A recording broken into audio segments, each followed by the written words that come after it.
Hello and welcome to the Botanical Biohacking Podcast. Today we have an extraordinary episode for you. Why? Because I'm in it. I was trying not to laugh that whole time. God damn it, I lost it. All right. Okay. Take two.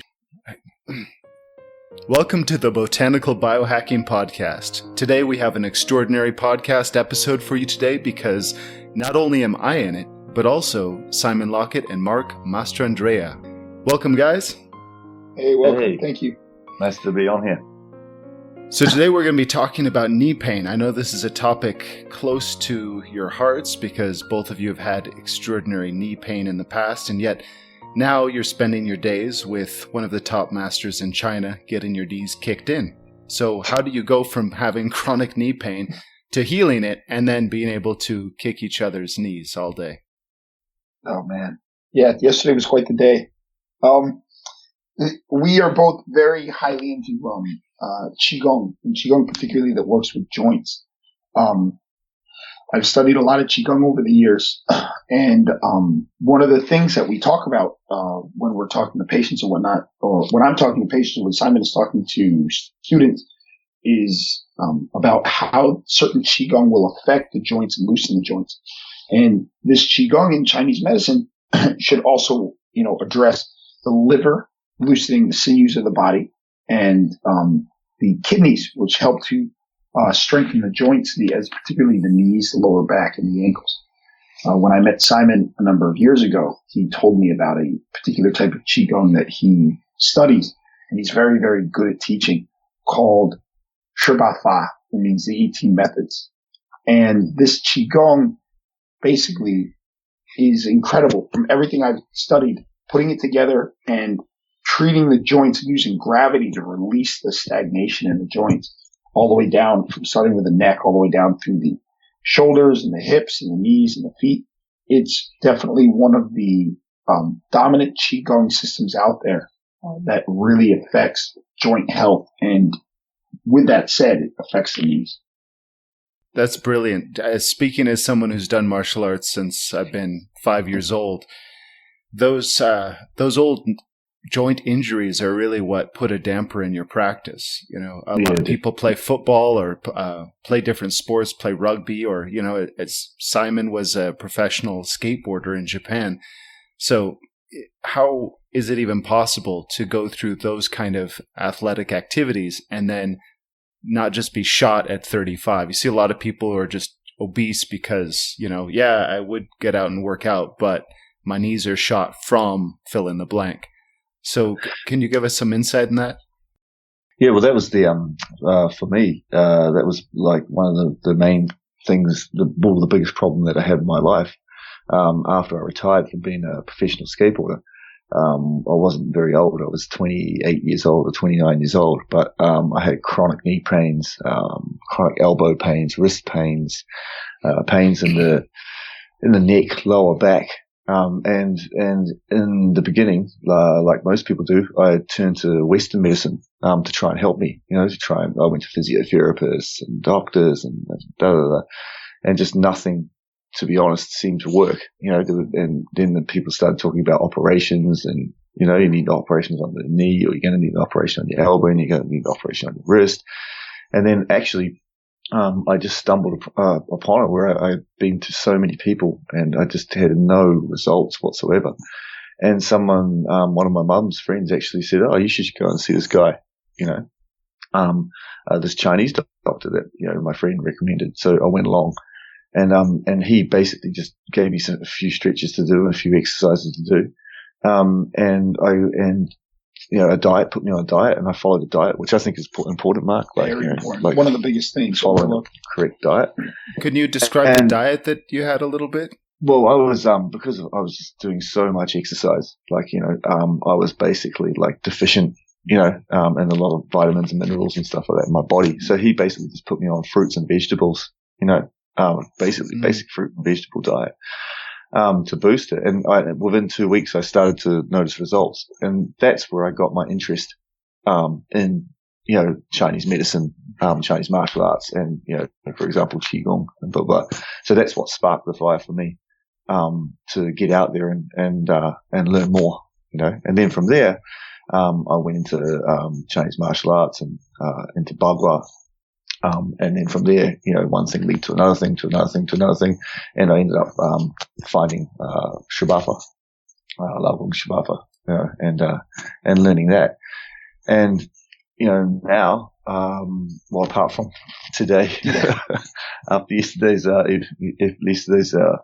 efforts with Shula Shu, I feel better than 10 times better, 20 times better than I did when I retired at 28 years old, and I'm 42 now.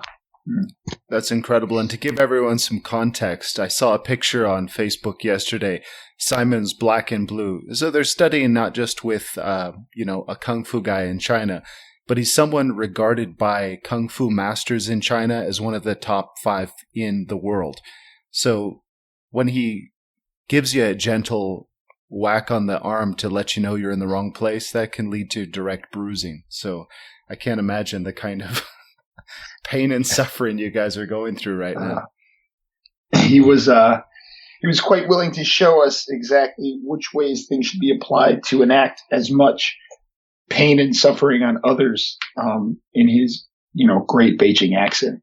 Sharon, Soda, kill, or the over and over. Killing me. And, it was, I had bruises all the way up my forearm today. And my knees hurt and my back hurts. And I'm looking at Simon's forearms and they're starting to appear. We were out last night at dinner and Simon looked at his hand. He goes, "This wasn't here during practice." And now about the area in your left hand where Hogu, large intestine 4 is, he had this red bruised mark rising as we were eating dinner. They were talking 3 or 4 hours after the event happened. And, we're looking pretty rough right now. It's interesting that the people who are often the best at issuing that kind of joint punishment also have the methods. It's indispensable right now. You guys couldn't go back and be training the rest of the week if you didn't have exceptional methods of repairing yourself to get back to the training. Yeah. Absolutely. I mean, Shu's 77 years old, and he still gets us on like this. I mean, the guy was, I'll give you a little background on Shu. So Shu took full contact challenges all the way up to the time he was 69. Yeah. Didn't matter. You walk in, didn't matter. There were a series of foreigners who came in to challenge Shu. We're talking everybody from America to Brazil to even Russia. One of Putin's apparently KGB members who was associated with Putin's bodyguard, according to Shu, came in to challenge him. And they all learned from him. They were all like, "This guy is incredible." And he took these contact matches up until he was 69. Then at about the age of 70, he was struck by a car while walking across the street. And then he decided, you know what? It's probably time to hang up my challenge matches. So that's what caused him to decide to hang it up. And you can still find videos of him online teaching from a wheelchair in the park while he was recovering. But he wasn't staying in the wheelchair. And so, his joints are incredible for a guy who's 77. I mean, it's just insane to see what he can do. Especially people, a guy who's been taking challenge matches from people who are experts at destroying joints. And then the real takeaway is that the deadliest killers in the world pale compared to Beijing traffic. Yeah, exactly. Yeah, they're crazy out here. I mean, the driving is crazy. I mean, granted, everything's in comparative, right? India's a little crazier, but I mean, you compare American driving to Chinese, Beijing driving, you'll think everybody out here is on some sort of weird, drugs. Definitely look both ways. Definitely always look both ways about 5 times and still be ready to jump out and back to where you started when. But it's incredible. I mean, his joints are strong. You look at his knees. You look at his elbows, you look at his shoulders, he's got no problems with his ankles. No. He's doing ankle locks, using his legs and his knees and his ankles to lock your ankles. Here we are respectively. I'm 32. And Simon is 42. And Shu is 77. And he's locking us with his legs. Yeah. Mm-hmm. And we practice 3 to 5 hours a day or more. And locking us with his legs and taking us down. And we have no ability to prevent it. Yeah, and you just can't believe when you're coming home. We're talking about this the other night in the taxi coming back from training, and you just can't believe that was a 77-year-old. Yeah.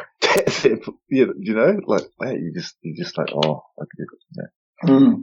how is the 77-year-old, destroying us like he is, Yeah.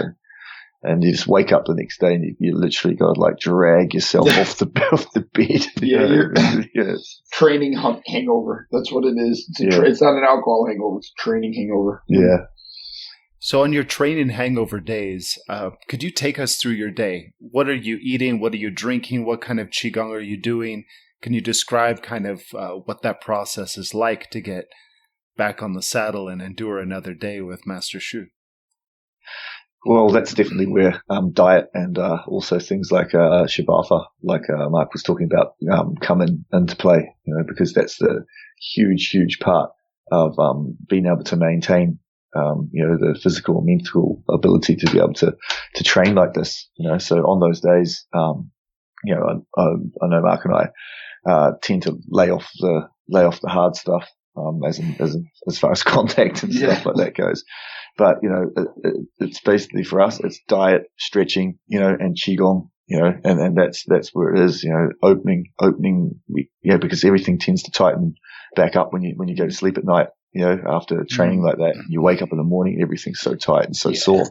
And, instead of lying in bed curled up like, oh, I can't do it today, you've got to get back out and you've got to open up everything, open up the joints, open up the tendons, stimulate the organs, and get your breath and your chi flowing around your body again, so that's, and replace, the energy that you spent the day before with good food, good soups and good herbs and, the diet, qigong, and the stretching, that's your road to recovery, every time, For those out there who are listening, Simon's very, very modest. Simon's been apprenticing for the last 5 years for the master Sichuan chef. Simon cooks traditional Sichuan food, without artificial ingredients. These are all like when he wants to pull flavors out of things, he steams things and grinds things and, cooks his own huajiao and grinds it up. He wants certain flavors that are MSGers normally supposed to imitate. He'll steam scallops to get that flavor and then use the juices from the scallops to do that. The original ways they do things in Chinese cooking. And a lot of what he does is analyze what somebody might be deficient in both seasonally and lifestyle, like when designing a food. So, for example, if we're training in the summer, you tend to sweat a lot. So you lose a lot of salts. And one of the big things that he has taught me, about this is that a lot more of the lighter flavors in Chinese cooking, like the baby shrimp and this and that, are used during certain seasons. So you have these different flavors that associate with the different seasons, and the also 5-element wise and wuxing and these correspondences go together. So certain flavors carry a lot of minerals and things you might be deficient in during those seasons or might need more of, especially if you're doing more types of training. So, while yes, many people are in Chinese medicine are aware of, bone broth and this and that, Simon is taking it beyond that for me. So when we get together, he'll cook things that are, say, heavy in minerals, but like light. Say if we're in the summertime, they're light, mineral, dense foods that you eat after training. And, you feel like you gain this energy, and you can go out that night, all night long. We can go out and hang out all night long and then wake up in the morning and still go out and train. And it's the food, the food mixed with the qigong and the things that recover. Yeah. The fermentations and the pickles and the spices, that are, in Chinese, traditional cooking, and the way it's also, correct me if I'm wrong, Mark, but the way it's delivered into the body, through soups, through different types of cuts of meat and different types of cuts of vegetables and different types of ways of cooking, steaming, boiling, slow cooking, each one is designed, like for slow cooking, will generally take the raw fat out of the meat, and leave you with a much cleaner, lighter fat, because, although people in Western culture often think you don't need oil, a lot of times when you're doing what we do to the level that we're doing, you actually do need forms of oil, certain vitamins they dissolve within oil, they're fat-based solubility. So you need those things, to help you absorb. And this is something that Simon has really, helped to explain and not just explain, but show, physically in real life instead of just reading a book. Yeah, definitely. Yeah. And for people out there, when you talk about with your diet and stuff like that, you've got to change with the seasons, especially if you live in like countries that we live in now, where you have extremely cold winters, extremely hot summers. You cannot eat you can't eat KFC all year. You've got to change. You just got to change with the seasons, and it's got to change with your feelings, and it's got to change, with what you're doing at that particular time in your life, that's a huge part of it for me as well, So I never wake up in the morning and sort of go, oh, I'm going to cook this today. It always goes on how I feel. How do I feel today? What's the weather like? Is it humid? Is it dry? Is it hot? Is it cold? Am I sore? Am I tired? Have I got too much energy? And you cook based off of that, and there's some great books that can help you, to learn how to do that as well. Healing with Whole Foods. Paul Pitcher's book. Paul Pitcher's book. Yeah, that's a fantastic book that can give people a guideline of, how they can go about making food a part of their life, not only just through taste, but making it mentally and physically, and internally, a part of your everyday life. You should be going down to the supermarket to buy your food, or to the markets, or wherever you're going to buy your food, and not going, oh, I've got my shopping list and I'm going to get this and that. Going down there daily and going, oh, that fish, those vegetables. That's how the level that you want to get to with your food, in my personal opinion, and then combine that with the good qigong, and for me personally, Chinese martial arts, and the whole combination works together. Then that's what Mark's also helping me to learn so much about now, is like the connection between Chinese medicine, Chinese kung fu, and Chinese cookery. Is that connection, that triangle is a huge part, or has been a huge part of my recovery from when I retired from pro skateboarding, like we were talking about before. That's excellent. So how did you guys apply this yesterday? I know you guys are on a really hard training regime. Can you go over how you're responding to the time of year, and how you're responding to the training and personal challenges you guys may be going through? Yeah, no problem. So when we get up in the morning after generally training like this, we oftentimes drink a lot of water. We oftentimes drink a lot of hot water. And they oftentimes do in the form of teas and everything. Because when you're laying down, your blood flow slows, and you don't have a lot of the passive movement of blood and fluids in the body for moving limbs and whatnot, moving lymph. Your venous blood is generally a passive movement, right? So you want to get these things moving again. And when things are slow, you can get things can come out of solution. You can get more, things get stuck in joints and whatnot. And so things tighten up, different tissues of the body tighten up. So water itself is great to push fluids and things that might have been stuck in tissues, out and into, the lymph, and get them out of the body. So we'll start out generally with warm water or tea. It could be a lao bai cha, white tea, or if there's a lot of inflammation, we're very sore, we feel very hot, after you do a really big workout, sometimes your whole body can feel hot. The idea in Chinese medicine is that bitter flavors clear heat.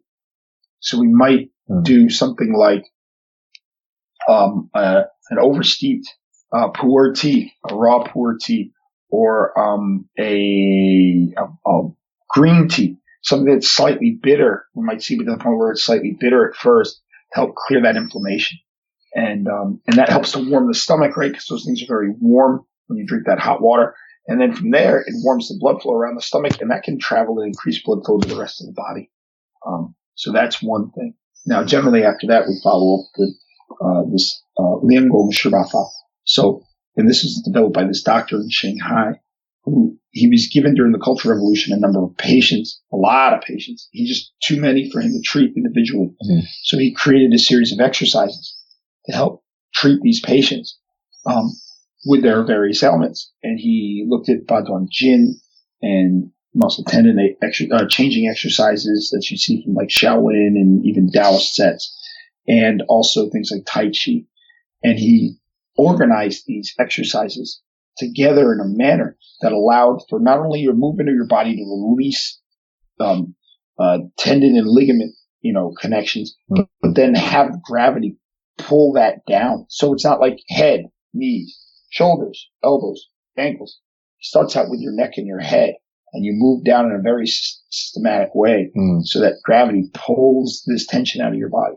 Yeah, through your whole body. And there's 3 sets in the Laogong Shivafa, 3 sets of 18 stretches in each set, and why they all encompass all of the elements, qigong and stretching joints and organs, stuff like that. They're sort of broken down into 3 sets dealing with 3 specific things. And the first set is basically focusing on bone straightening and muscles and tendons. The second set is basically focused on organs and joints, and then the third set is basically focused on qi and qigong, just moving the qi throughout the body. So you could, when you have a system like that with 3 steps, dealing with 3 different things, it's much easier to gauge like what you need that day. Like some days you'll wake up in the morning, like a day like today where we've been beaten up for 8 hours yesterday, and you wake up and go, oh, I need to straighten everything out. So you do the first set. Some days you wake up and just internally you just feel weak and tired. So okay, I need the second set. Some days you'll wake up and it'll be in the winter and you'll be cold. Your fingertips will be cold. Your feet will be cold. Your knees will be cold, and you're like, I need more circulation. You'll do the third set. Ideally you do all 3 together, but it's because it's been broken down into these sections. It's much easier to target straight away what you need, and to be able to address that. And that's one of the beauties of the system. Would you not agree? Absolutely. That's really it's very focused. And one of the things is that while it's systematic and starts with the first set starts with the head down to really loosen things up and align them properly. So you have to kind of move in that order when you want to align things at first. The thing is, you can take out individual exercises for what you need, and you can focus on those. So, for example, the exercises that open up the hips, the knees, and the ankles, after you've done the entire set, then you can go back and do those particular exercises again, focused on them without doing their whole set. And the way that it's described, the principles that you focus on when you're doing this are really what makes a difference. And it's really, really, really incredible. Yeah, and also, like as Mark was saying before, with waking up in the morning, drinking hot water or drinking tea, also combining that during your training, during your qigong, during your Laogong Shibafa, and drinking not at the same time as you're actually doing the stretch, but while you're stretching, continuing to drink and stuff like that, really, really helps up with with smoothing everything out in the body. And that's for me personally, that's one of the massive ways to rejuvenate yourself after such a hard training session. I kind of imagine it as if you're washing yourself on the inside and the outside. So kind of you could take it like this. This is how I've always imagined it. When you're drinking this very warm water or tea, it's passing through your gastric system while you're stretching down and up and the side. The organs are moving and all these things are happening. And so while all of this is happening, you're moving around, that water and that tea is sloshing around inside of you in ways that it might not if you weren't doing the stretches. It wouldn't generally. And so it's kind of getting this movement on the inside of, say, the intestinal walls as you're bending over, your side stretching, or you're stretching your back out backwards, or whatever these exercises are, hip rotations or whatever. And because of that, it's like putting water in a dirty glass that's very hot and switching it around. You know what I mean? Yeah. You get things off the side of the glass. It's essentially doing that to a person. And also another point that I'd like to add as well with this is that it's really, really important to get yourself outdoors in nature, like in a good park, a nice park with lots of trees, lots of greenery, you really notice that the difference from doing it inside, inside with walls around you and blah, blah, to doing it out in the park, in nature, in a nice environment that is mentally stimulating for you. That's a huge part of it as well, in my personal opinion. Yeah. Absolutely. Getting out there. The thing about doing it every day in a park also, there's a couple things. Number one, it's connection with nature, which unfortunately in today's day and age, a lot of people have lost a lot of that connection, right? Even though they're natural beings, we're not computers, even though we use these metaphors for what we are.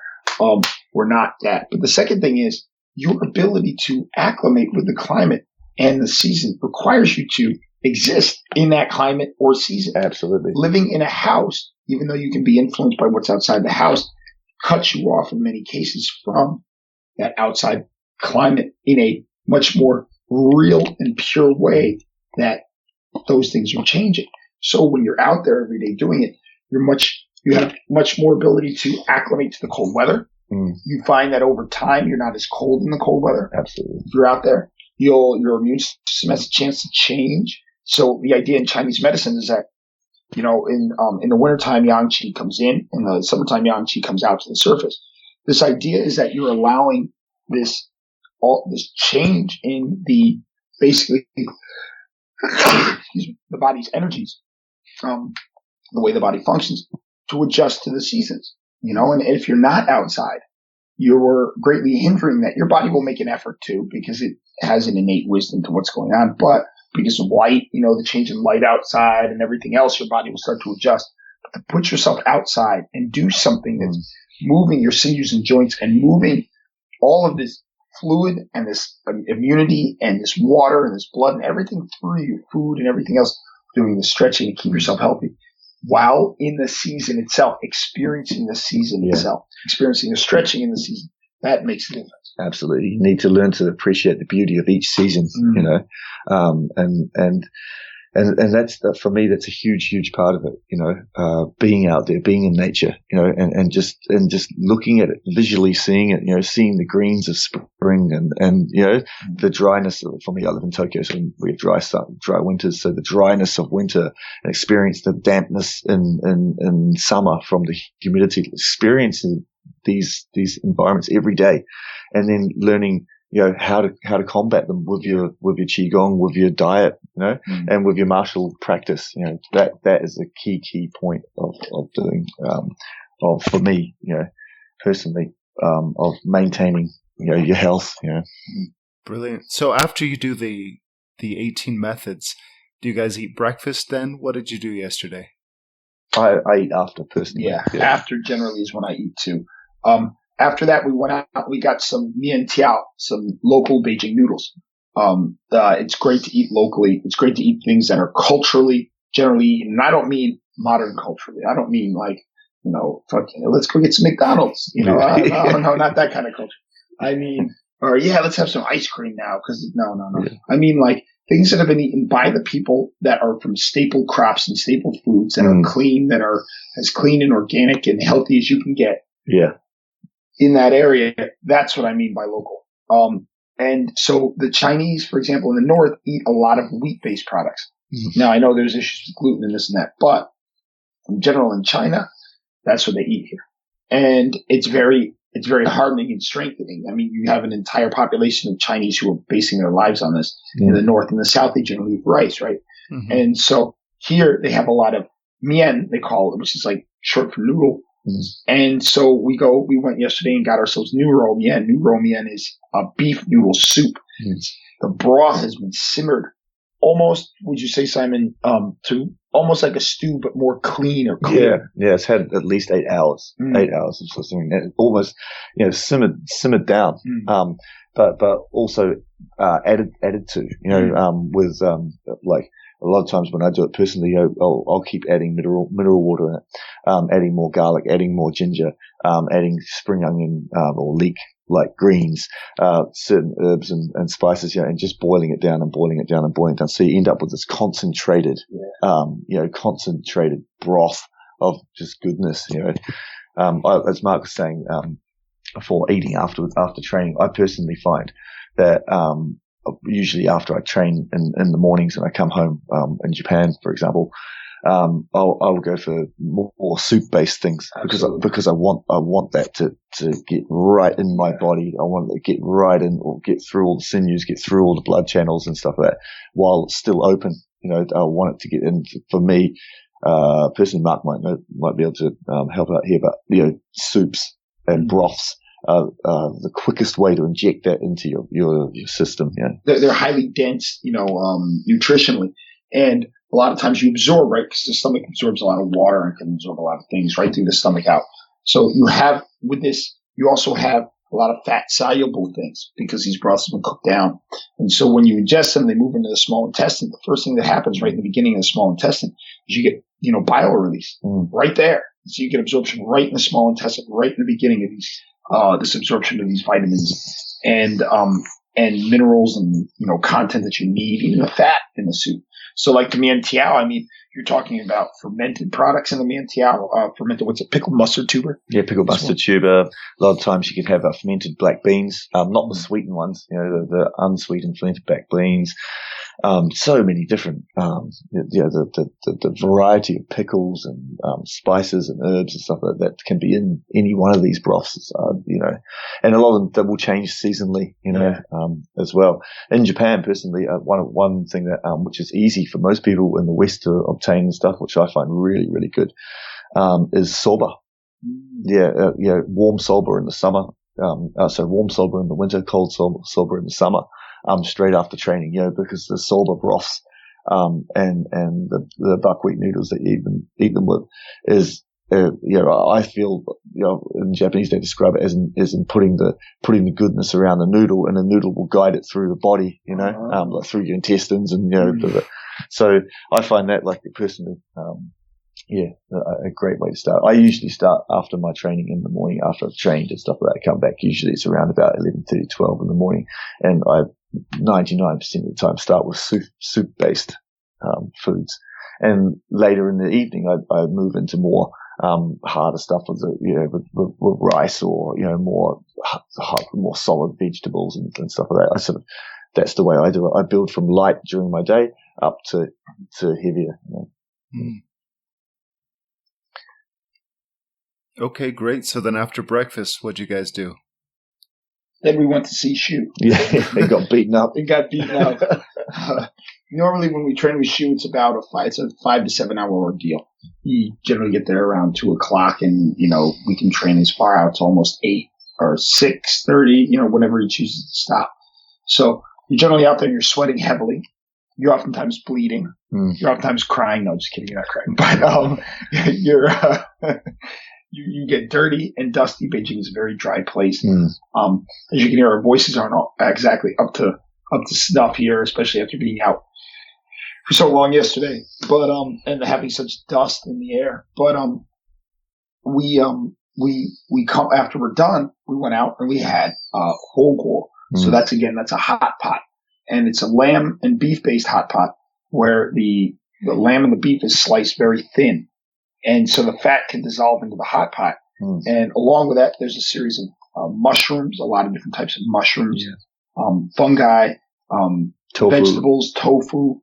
We're not talking about, ramen packet seasoning here. No. It was seasoned, the hot pot itself, the base broth, you would say, before adding anything, has datsao, it has red dates in it. Yeah. It has wolfberries in it. It oftentimes it has leeks in there. Leeks in there. Ginger. Yeah.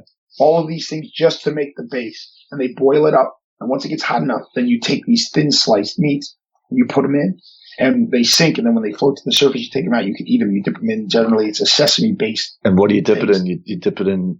You dip it in sesame. Yeah. Sesame paste. Which is mixed with fermented tofus, and different types of oils in there. I know there was also sesame oil in there. So when you think about the whole process of it, that's what we're talking about making sure you're injecting your body with the goodness. You don't finish training and then go out and get a Big Mac. So that's what we did yesterday after we trained.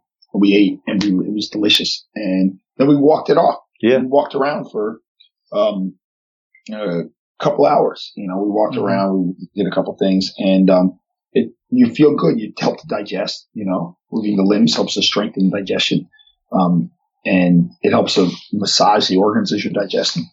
The idea in Chinese medicine is that the spleen, right, the P, like spleen, pancreas, governs the 5 limbs, but also I think what people fail to realize is that the 5 limbs, through movement, help to strengthen the function of the spleen, pancreas, the PG. And I think that's a big area people miss out. Absolutely. There's a saying in Chinese, it's kind of a rhyme. It basically goes that after dinner, if you take 100 steps, then you can live to 99. Yeah. I would say that's pretty accurate. I've always noticed that when you walk after a meal, you digest much better. Yeah. And a lot of times at night and stuff as well, is that we'll also do a lot of like really soft qigong, a lot softer. Just to wind the whole day down mentally, and just get yourself ready to sleep. So just deep, soft qigong. The shibafa can be done in many different ways. It can be done with a lot of strength added to it, which is generally used in the morning or midday and stuff like that. But at night we tend to soften. Just like in the summer, how the temperature falls at night. Just drop yourself off before you go to sleep. Following the cycle of the day, the yang ascension, the yin decline, the yang decline, the yin ascension. That idea is very useful when following the idea of how to train. Oftentimes, especially training over a long period of time, sometimes training over a short period of time, things, you don't pay attention to that. But the idea of using that yang, being in harmony with that yang of the day to train more during that time. And then when it's at the ultimate yang, in the noon time, oftentimes in the dead of summer, you take a break, you stay under some shade for a bit. And then when it starts to decline, maybe the yin starts to come up in the afternoon, even, the early afternoon after you've got the real strength of that yang kind of out of the way. Then you can go back to doing some exercises. And after, when the sun goes down, it's yin, doing more softer things. Shu doesn't train at noon. Shu starts training about 2 or 2:30, sometimes 3 o'clock, depending on the temperature of the day. And he'll adjust where you're training. So, I know a lot of people are like, I'm going to push through and this and that. He'll say, no. Go under don't overheat yourself. Go under the shade. You're going to heat it up anyways. There's no reason to push your body into something that's going to fatigue it. And he's right. I've noticed that, you get a deep tiredness when you push yourself to some levels that is not, like, for example, you train out in the beating sun all day, weeks and days on end. You get a tiredness that sleeping doesn't take away because you're draining yourself. Mineral content, and nutritional content through your sweat, you're losing that. Because of that, and if you're not getting the foods in you, then you're really draining yourself. So you will be more tired. So you want to also adjust your exercise to that. In the wintertime, I know people are like, I feel more slow and this and that. The idea is to be more vigorous if you're working outside in the cold. That's the idea of tampering steel. We sometimes in the West we have this way of like, I'm going to go to the gym and I'm going to, and then you do one session and you can't go back for the rest of the week. Whereas, in Asian martial arts, it's more like dink, dink, dink, dink, dink, for years. And then finally you end up with the hardest blade, and the sharpest blade. That's the way to approach it. A lot of my students have always said that you're better doing 10 minutes a day than 10 hours once a week. It's that consistency, and putting these things into your lifestyle consistently, daily, like a dripping water from a tap. Ding, ding, ding. That's where you obtain true strength. And also the balance between the Qigong in the morning, specifically for the joints, and then the more dynamic activity during the warmer time of the day. So you're just literally warming yourself up, and by way of intentional active rest, really, it's restoration. And then directing that in a way that's developing a skill set and whole body power in the afternoon. It seems like it's the combination of these that really one side is helping to unlock the other and vice versa. Yeah. That use the heat that you have during the day to loosen up the joints. Yeah. Use the heat that you have the day to be able to work more vigorously or do whatever you need. why work against it in the beginning, or even during a lot of your practice when you can use it to help you? It doesn't have to be such a struggle. Like, oh no, I'm going to do this. Da, da, da, da. No, it doesn't have to be such a struggle to do that. And you'll find later on things start to settle in your body, and your ability to maintain, say, flexibility, and maintain strength in the joints. Those things stay up, and your baseline of flexibility, strength, and health keep moving upwards, because of that, and you're less prone to injury. It's like in winter when it's cold, most people are like, oh, it's cold and I'm tight, but that's good because the winter shows you where you're really at, physically and internally. So that's a good thing, right? Although it might be, in the summer you might be looking good, stretched out, and blah blah. In the winter you really find out exactly where you're at. And for me personally, that's a good thing because that gives you things that you can work on, And by the end of the winter, you can be in a completely different position than you were at the start of the winter. So it's all those sorts of things. It's that, like I was saying before, the tap dripping, just working on it, just keep working on it, mentally and physically and spiritually. That's the thing, not short bursts. We're looking for longevity. That's one of the keys to it, definitely, in my opinion, because I've come from a sport, skateboarding, which is all out, guns blazing, physical activity, so I've experienced, both ways to the max, and I definitely think, especially as you're growing older and stuff like that, it's definitely the way to go. There's no doubt about it. How would you describe the difference between the exercises you're talking about, these 18 exercises, and the stretching that we all learned at the gym or in high school?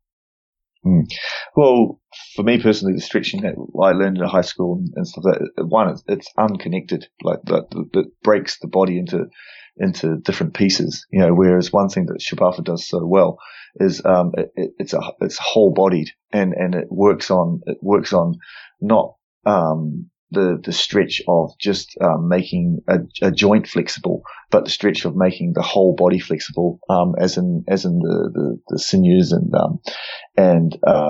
the muscles. Everything is connected, so it's one whole body stretch, and I think that's one of the, combined with breath, I think that's one of the huge differences that I've noticed with your normal stretching that you have. Absolutely.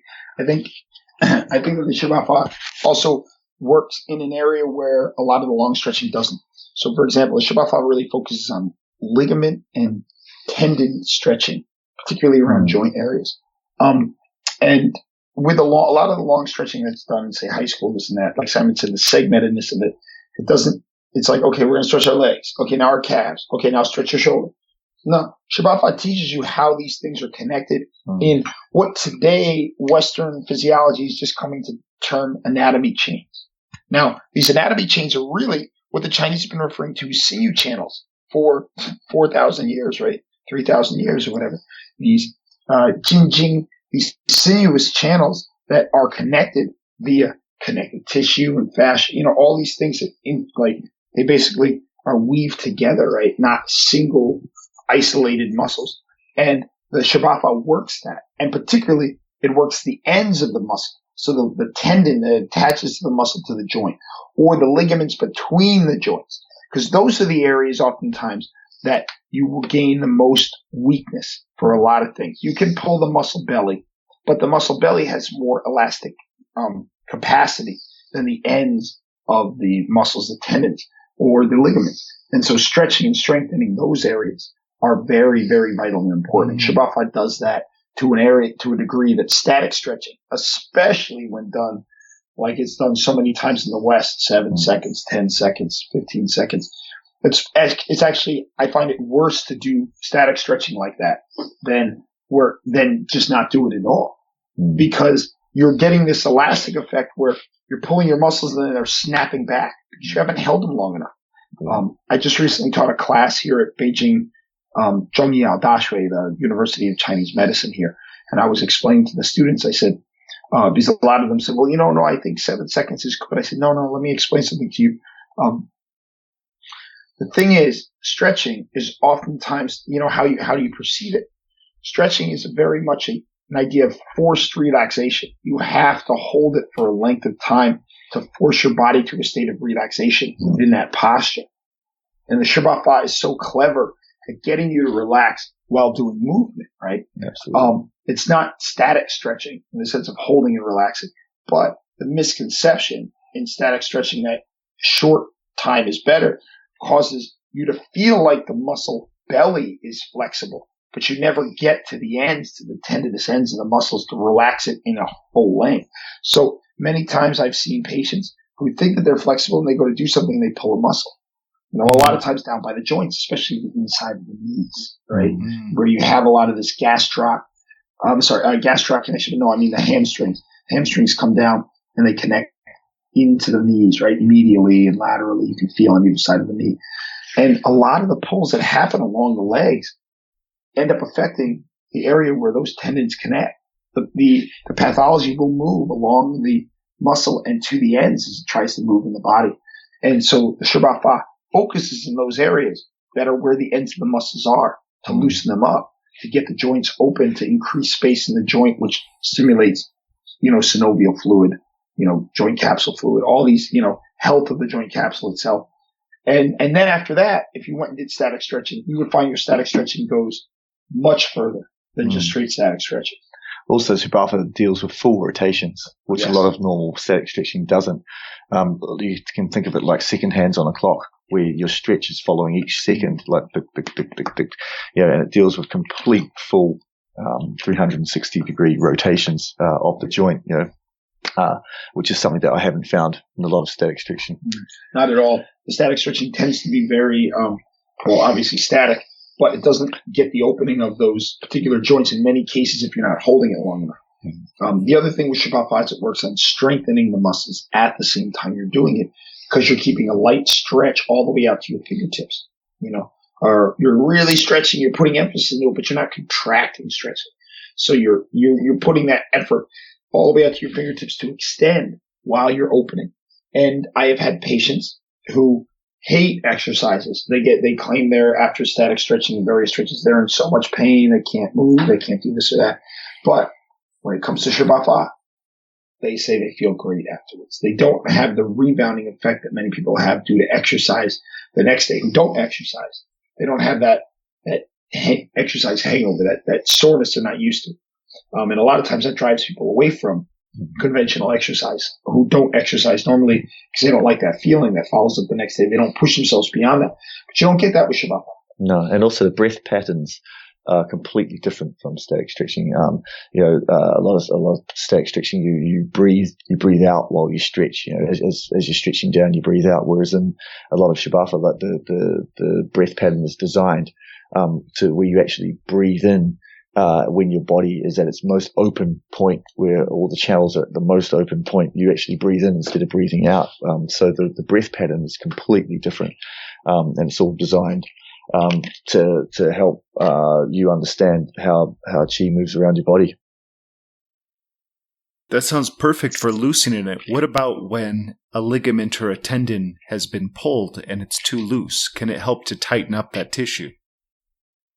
Absolutely. One of the things about the muscle tendon changing is that by keeping a constant stretch in your movements while you're doing them, you're strengthening isometrically the tendons and the ligaments themselves. So it's helping to strengthen and gain that contractile strength back in the tissue you're trying to focus on, while doing things like rotations and bends with the movements that the fa十八法includes. So it absolutely helps to strengthen an overpulled tendon or a sprained ligament or an overpulled ligament while doing it, and it helps to do it rather quickly. But not only that, a lot of people will focus just on that ligament, whereas you have to think of it again. Go back to a single channel. You might have pulled something in your knee, but it could still be affecting your ankle. It might even be affecting the lower back. Yeah. It's affecting the whole length of that channel. So fa十八法focuses on the length of the channel. What's the worst case that you've seen that these exercises have been able to help to get someone from maybe a level 8 pain down to a 1 or 2 or even a 0? Well, me personally, the worst pain that I've ever seen was one of my friends who I used to work with. and he had a hernia so bad that he couldn't pick up his 2-year-old kid. And he'd tried everything, and he came to me because one of his friends recommended him. And within 6 months, he was fine. And and he swears by it now and still does it every single day. And that's the worst case I've seen. And I hadn't seen him for a couple of years.